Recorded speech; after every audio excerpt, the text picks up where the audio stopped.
All right, we're going to return now to the Commonwealth of Wisconsin for the tattoo punch murder trial going on in Wisconsin. Keven Sehmer is accused of killing Joshua Davies during a confrontation in a bar over the victim's tattoos. The prosecution claims Sehmer was the aggressor, but the defense contends it was the other way around. Well, today the victim's wife took the stand, testified about what she saw happen that night when her husband was killed.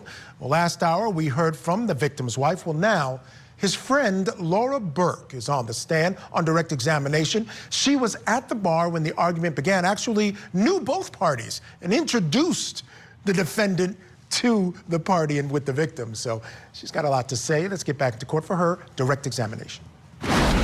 And can you tell us, where do you live? I live in Heartland. How long have you lived in Heartland? Going into my 3rd year. And what do you do for a living? I'm in real estate development. And do you know Jen Davies? Yes. How do you know Jen Davies? We've been friends close to 20 years when she started doing my hair when I first moved to the area. So she was a hairdresser? Yes. And is she still your hairdresser? Yes. Okay. And do you know who Jen is married to? Yes. Who was she married to? Josh Davies. And how long have you known Josh? I guess probably about 8 years ago when I met Josh for the first time. Okay. And I want to direct your attention to Saturday, June 17th, 2023. Do you recall this night? Yes.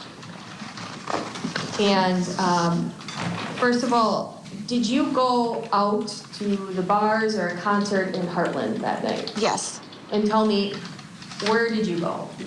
I started at Beer Snobs, Okay. and then later went to Tabby's. What was going on at Beer Snobs or in downtown Heartland that night? It was a concert that Beer Snobs was hosting, and it was an outdoor concert in the street area. And so it was a fun kind of festival. And did you make plans to meet with anybody that night? Yes. And who did you make plans to meet with that night? Jen. Do you know if Jen was coming with anybody? I knew that her and Josh were coming together. So you had plans to meet with them at the concert? Yes. Now, do you recall about what time you got to the concert at Beer Snobs? It was probably about 7:30, I'm guessing. Was it light out or dark out? It was still light out. And when you got there around that time, did you see Jen and Josh right away? No, I did not. Did you see other people you knew? It was crowded, and I did not see anyone that I knew. So what did you do? I was looking for my friends. And while looking for them, did you talk with anybody else? Yes. Okay. Who did you talk to that night? I ran into Keven Sehmer and his friends. Okay, first of all, the person that you know as Keven Sehmer, do you see him in court today? Yes. And can you tell me where he's seated, generally what he's wearing? The far left gentleman in the suit and tie. Does he have glasses on or no glasses? Glasses. I would ask that the record reflect identification of the defendant, Your Honor. Any objection? No, sir, thank you. Identifications established. Next question, please. Have you, prior to this night on June 17, 2023, ever met Keven Sehmer? No. And I think you said this, but was Keven Sehmer with anybody? He was with 2 friends, as I recall. Do you remember either of those friends' names? One friend was Tom, and I don't remember the other person's name. Okay, so tell me about your conversation with Keven during this first time that you knew him. It was crowded, and Keven and his friends were standing in a little tree well area right outside on the Beer Snobs patio. So I was looking for my friends, and we just started chatting. It was just like an easy approach. You know, I'm looking for my friends, and we stood and talked for a few minutes. Okay, and what did you talk about? We were talking about, you know, I think through the conversation, he lived in Brookfield, and we were chatting, like, who do you know kind of thing. It's a small community, so we were visiting about that. It came up that I was single, and his friend Tom that was with him was just divorcing, and so that became the topic of conversation, whether he and I should meet. And when you say whether he and I should meet, who is he? Tom, whether Tom and I should meet. And was Keven trying to facilitate that? Yes. Okay. Did you talk with Tom that night? Yes, he was in that conversation too. Okay. There were just other conversations going on at the same time, so Keven and I were, it was kind of loud, so we were talking more closely, so even though Tom's presence was right there, he wasn't necessarily a part of this conversation. During this night, did you ever give your phone number to Keven or Tom? No. Keven gave me his phone number. Sorry, I apologize. Can you tell me about that? After we had been talking for, I don't know, maybe 10, 15 minutes, and I was still looking for my friend, so I was moving on, and he said, let's keep in touch. I would really like for you to meet Tom. He's a great guy. I forgot my phone at home. I don't have my phone with me. Here, take my number. And I pulled up my contacts, and he put his phone number in my phone. When you say he put his Keven. phone... And I know this is a little weird, but so nobody gets yelled at. Wait for my question fully. Thank you. Okay. And then answer. Okay. So when you say he put his number in my phone, who is he? Keven.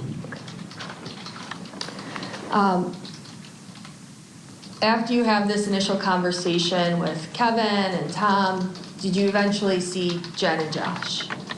Yes, I later would find them. Okay. And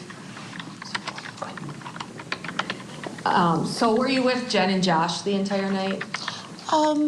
Because it was such a large venue, it wasn't the entire night, but we would be together, and then we'd see other people, and then we'd kind of reconvene again. And I had another friend that was there with a few people also, so I was kind of going back and forth between groups of friends that I knew. And were you drinking anything that night? Not at that point. And let's break that down a little. So when you're outside at Beer Snobs, did you drink anything? No. And when I say drink, you didn't drink any alcohol? No. And when you met up with Jen and Josh eventually during this night, was that outside? Yes. And were Jen and Josh with anybody else? I don't know who they were with. It was, a big crowded area, so different friends were saying hello. I don't know who was like with them necessarily, but there were a lot of people around that were friends. So there was visiting going on. I don't know who was all together. Okay. But I'm sorry. I did know that Josh had a friend with him that they had come together, from what I understood. Okay. During this night, did you ever see Keven Sehmer drinking? Yes. What do you recall, first of all, what type of alcohol do you recall him drinking? When I first ran into Keven and met him, it was kind of a joke that he had a girly drink that was a pink, kind of a sea breeze, vodka and cranberry. So I think I teased him about that a little bit, a girly drink. Okay. Do you recall about how much Keven was drinking that night? I wasn't with him entirely, but every time I saw him that night, he had a drink in his hand.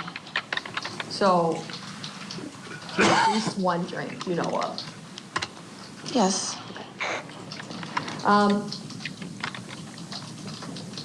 At some point, do you decide to go to Tabby's Wine Bar? Yes. Okay. And is this in the same general vicinity as Beer Snobs? Yes. And you're familiar with the Heartland area, right? Yes. So, when do you go to Tabby's Wine, or when do you decide to do this? I think it was a little before 10. So the drink choices at the festival were seltzer drinks and things beer, and I wasn't drinking that. So I think it was around 10. I walked over to Tabby's by myself, and got a glass of wine. And did you stay at Tabby's? For a few minutes. And after you were there and you got your glass of wine, what did you do? They allow in Heartland that you can carry your drink from a bar when there's a festival going on. So it was in a plastic container, and I walked back out the door and rejoined my friends, Jen and Josh. All right, we'll step aside here, folks. Take a break. When we come back, the witness testifies about how quickly things escalated between the defendant and the victim. Keep it here on your front row seat to justice. For TV fans, you demanded it. Here we go, do it. So now you're getting more true crime at nighttime. Oh my God, oh my God. 48 hours on Court TV. Tonight, 7/6 Central on Court TV.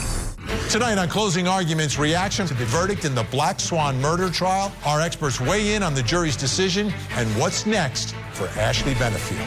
Closing Arguments with Vinnie Politan. Tonight at 8/7 Central, only on Court TV.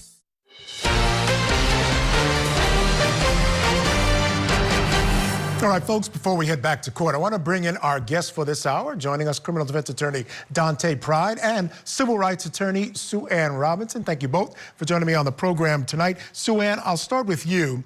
This is an interesting case, right? It involves something that many of us have been around, seen, maybe even been involved in.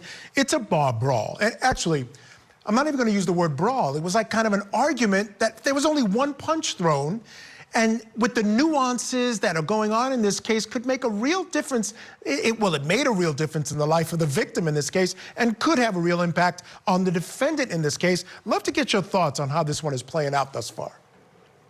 Yeah, I definitely think this is a situation where the defendant really doesn't have an option other than a self-defense option, because initially you're in a situation where he's kind of the aggressor, right? He's putting himself into the victim space, not the other way around. And then he almost bites off more than he can chew, in the sense that the victim's response is excessive in a way. He's now using a stool, he's involved weapons, and now he's responded to that force. So you're right, there is a lot of nuance, there is a lot of layers to it, but it's gonna come down to whether the jury believes that that punch, whether it was thrown in self-defense or whether or not he shouldn't have the right to defend himself in that way when he's actually the initial aggressor. Yeah, because I think the one thing that's clear, Dante, is that we kind of know from testimony so far that he was the aggressor. As a matter of fact, the defense even admitted it, that he wasn't really a nice guy that night.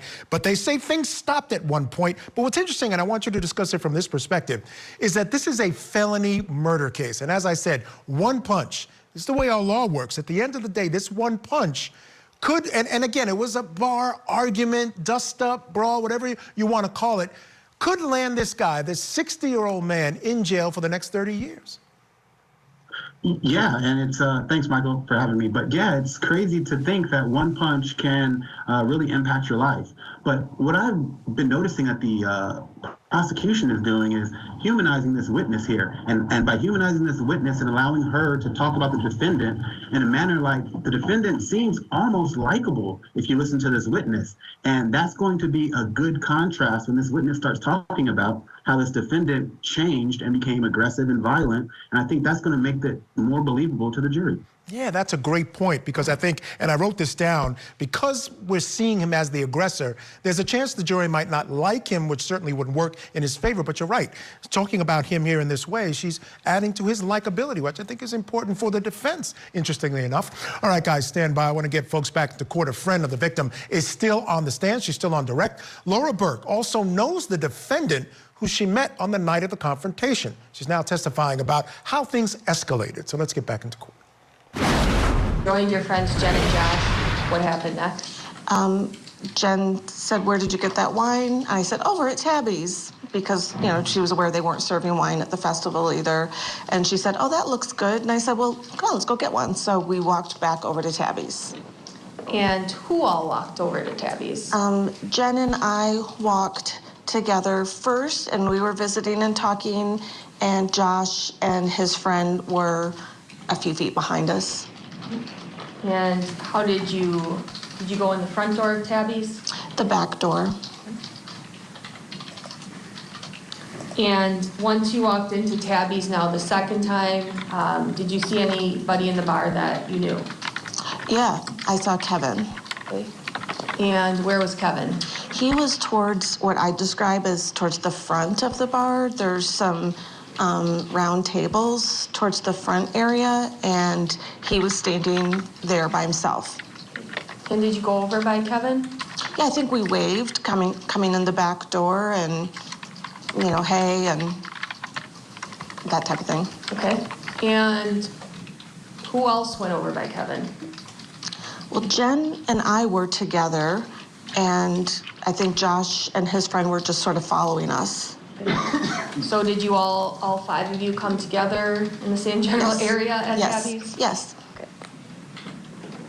And what was the initial interaction with Kevin and you, Jen, Josh, and Brian? I think I did some just introductions, because Kevin knew from earlier that evening when I first met him that I was looking for my friends, and I had actually described my friends, like, have you seen my friends, and described their appearance. So I said, oh, here they are. This is my friends that I was telling you about earlier in the night. Okay. So everybody introduced themselves then? That's a yes? Yes. And what happened next?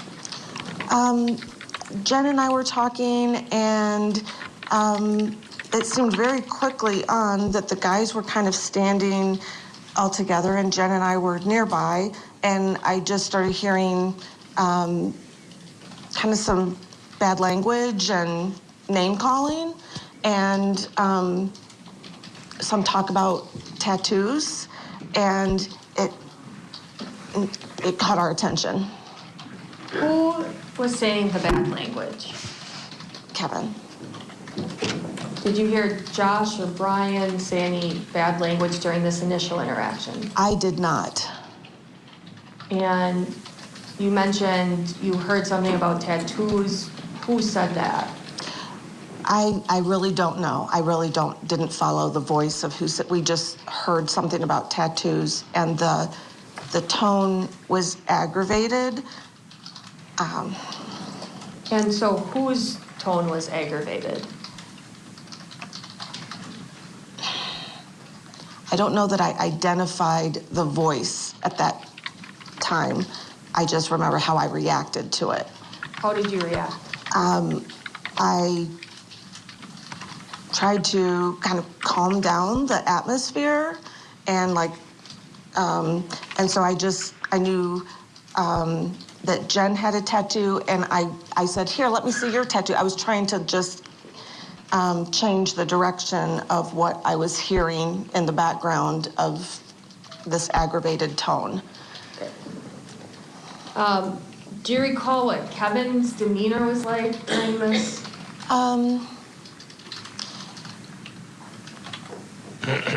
He came across just kind of hostile, which was surprising because he had been friendly earlier in the evening, but that had been several hours earlier.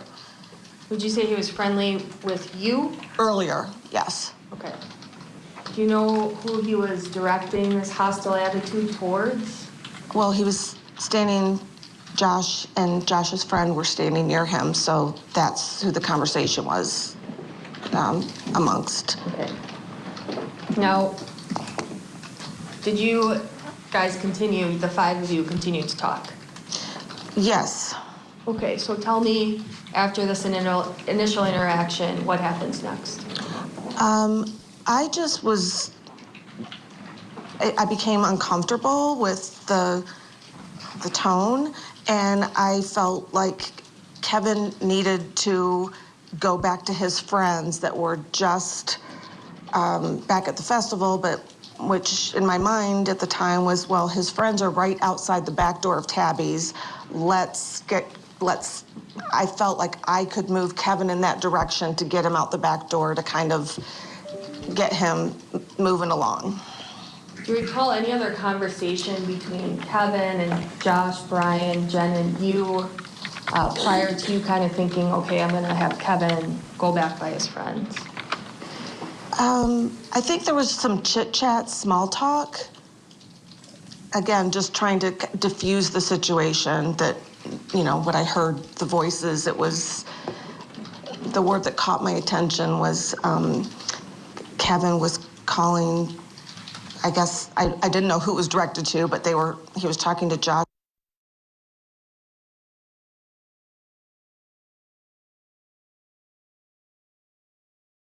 It's coming from, so I was just trying, I wanted to. All right, so she clearly didn't like the direction of the situation, which is important testimony. We're going to take a break right now. We'll hit that pause button. When we come back, the witness testifies about how the defendant began to get aggressive towards the victim. Keep it here on Court TV, your front row seat to justice.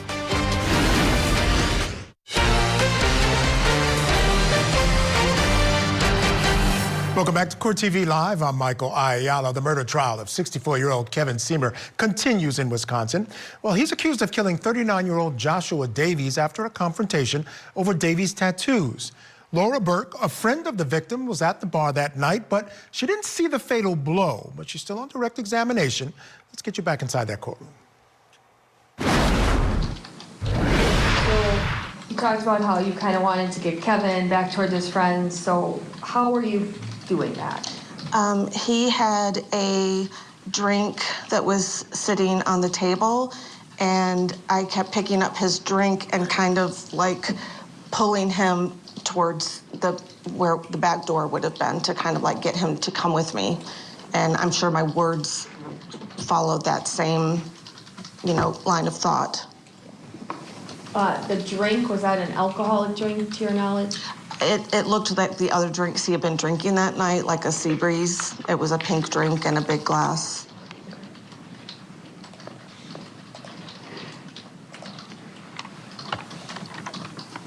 And as you tried to walk Kevin away, where were Jen, Josh, and then Josh's friend?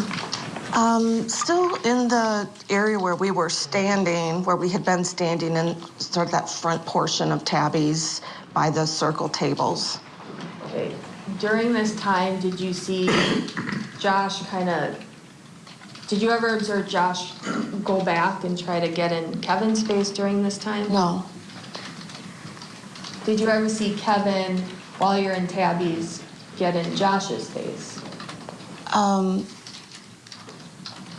don't think it was something that I noticed at the time, but I since have seen it on the video. Okay.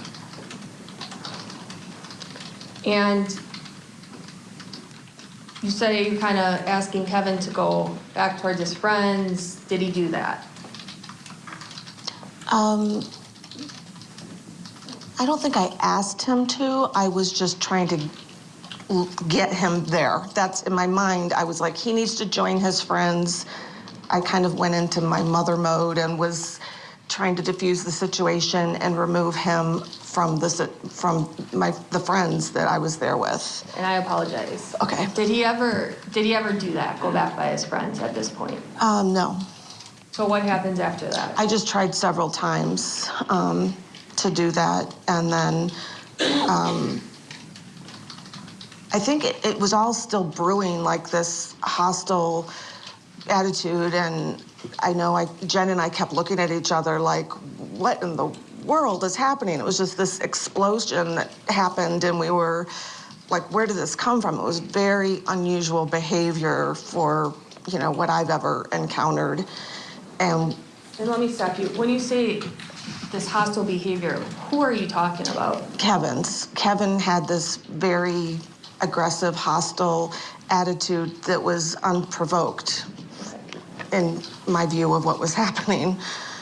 So you and Jen are kind of looking at each other. Do Josh and Brian ever leave? Yes. Can you tell me about that?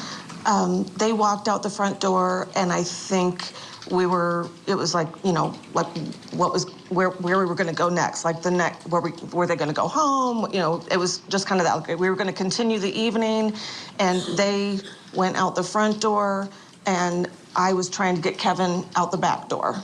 And after Josh and Brian left, who was still in the bar together? Jen and I were standing there, and Kevin was there in that area too, right where we were standing. So what happened with you three in the bar at this point? From what I recall, Jen and I were just in, like, what just happened? We were looking at each other like, oh my goodness. And then she was going to go with Josh and his friend, and I was going to get Keven over to rejoin his friends out the back door. So, like, going in two separate directions. And then I felt, in my mind, that was diffusing this situation that was brewing. But for a time period where you, Jen, and Keven standing in the bar together talking? Yes, but it was really Jen and I, and he was there too. So it wasn't just general chit chat. It Okay, was. let's stop. Let's get a question and an answer. Oh, We're going sorry. on with narrative here. It's elongated. It's redundant. Let's move. So, do you recall Josh or Brian ever coming back into Davies? Yes. How did that happen? I just saw Josh stick his head in the door, and it was like a, come on, Jen. Like, they had been waiting for Jen outside the door, and we were seemingly unaware because we hadn't really communicated that. And did Keven react to that at all? Yes. What happened? He lunged to the door. Did you do anything to try to stop Keven? I grabbed his shirt tail. Did that do anything? No. Okay. And did Keven go outside then? Yes. No. All right, so Laura Burke didn't see the actual punch, but very, very important testimony. Let's pause it right there. When we come back, the prosecution plays some of the video from inside the bar the night of that confrontation. Keep it here on your front row seats of justice. One of the most successful true crime TV shows ever. This is crazy. Now has a new home on America's original true crime obsession, 48 Hours on Court TV. Coming up next on Court TV. Tonight on Closing Arguments, reaction to the verdict in the Black Swan murder trial. Our experts weigh in on the jury's decision and what's next for Ashley Benefield. Closing Arguments with Vinnie Politan tonight at 8/7 Central, only on Court TV.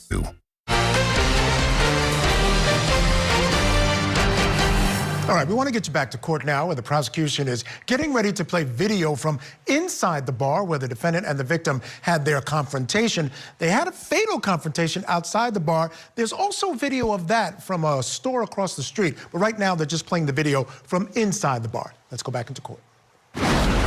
Starting exhibit 16 at 00.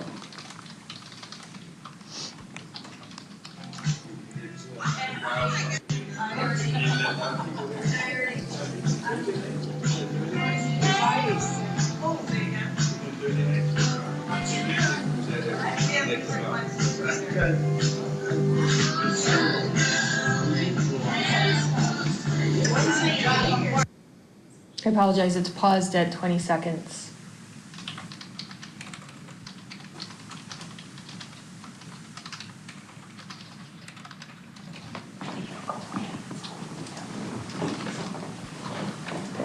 And we're starting exhibit 16 at 20 seconds again. Down the court.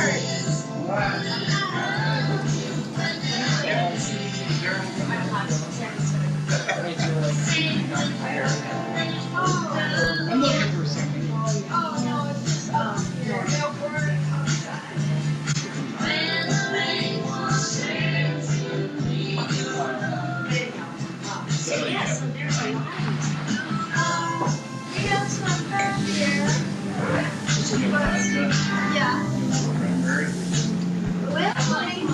Yes, they do. So I give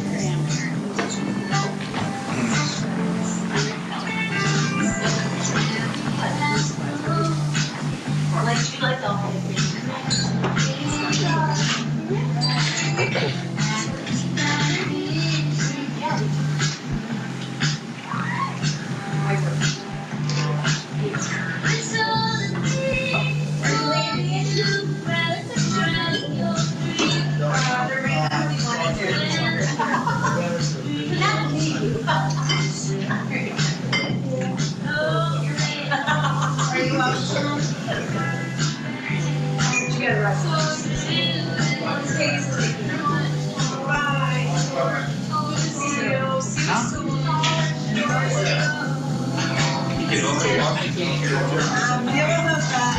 vodka cranberry. That's wrong.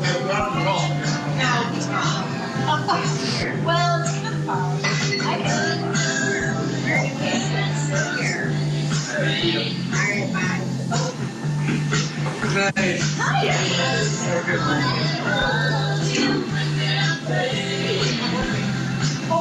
Lots of ice. My husband,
like next to that.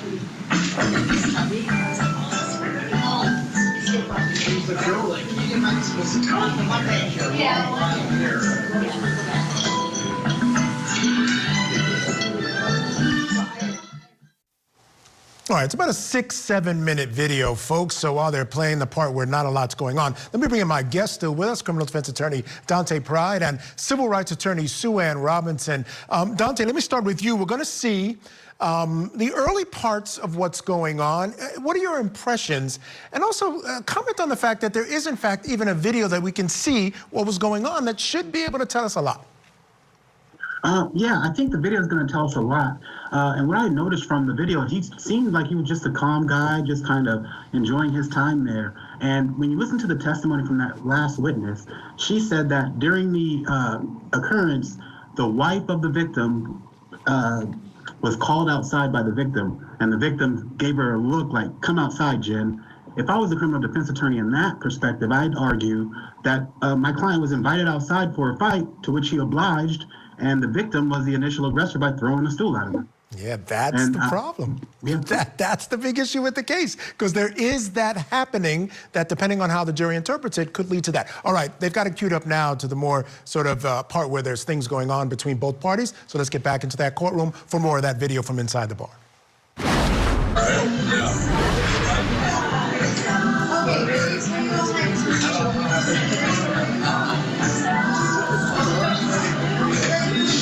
Just remember, less than more. That's what God would say.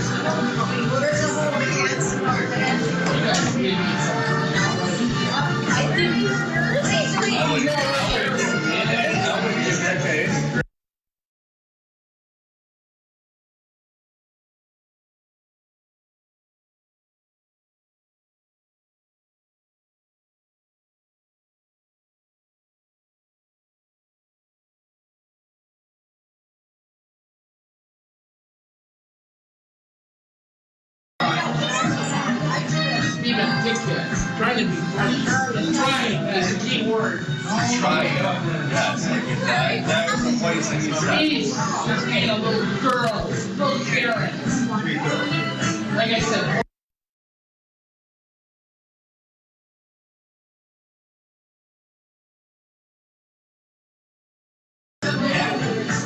Yeah, this is in town. Kevin is not as nice as Carlin.